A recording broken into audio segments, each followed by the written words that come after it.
The Story of Dr. Dolittle by Hugh Lofting. Chapter 1. Puddleby. Once upon a time, many years ago, when our grandfathers were little children, there was a doctor, and his name was John Dolittle, M.D. M.D. means that he was a real doctor and knew a lot. He lived in a small town called Puddleby on the Marsh. All the people, young and old, knew him well, and when he walked down the street in his high hat, everyone would say, "There goes the doctor.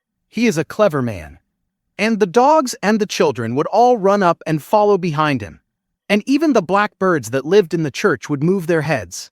The house he lived in was quite small, but his garden was very large and had a wide green space. It also had stone seats and beautiful trees. His sister Sarah was the person who looked after the house for him, but the doctor looked after the garden himself. He really liked animals and kept many kinds of pets. Besides the fish in the pond at the bottom of his garden, he had rabbits in the kitchen, white mice in his piano, a small animal in the cupboard, and a small hedgehog in the cellar. He had a cow, and an old horse that could not walk well, and chickens, and birds, and 2 small sheep, and many other animals. But his favorite pets were Dab-Dab the duck, Jip the dog, Gub-Gub the baby pig, Polynesia the parrot, and the owl Too-Too.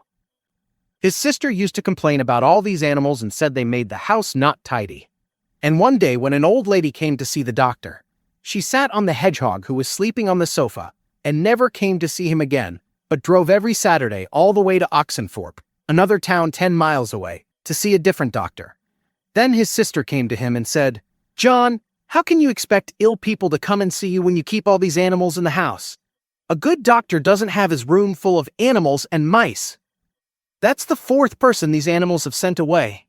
Mr. Jenkins and the churchman say they would not come near your house again, no matter how ill they are.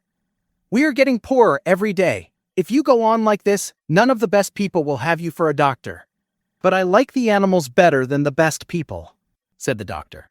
"You are ridiculous," said his sister, and walked out of the room. So, as time went on, the doctor got more and more animals, and the people who came to see him got less and less. At last, he had no one left, except the cat's meat man, who did not mind any kind of animals. But the cat's meat man was not very rich, and he only got ill once a year at Christmas time, when he used to give the doctor a small bit of money for a bottle of medicine. A little money a year was not enough to live on, even in those days, long ago, and if the doctor had not had some money saved in his money box, no one knows what would have happened.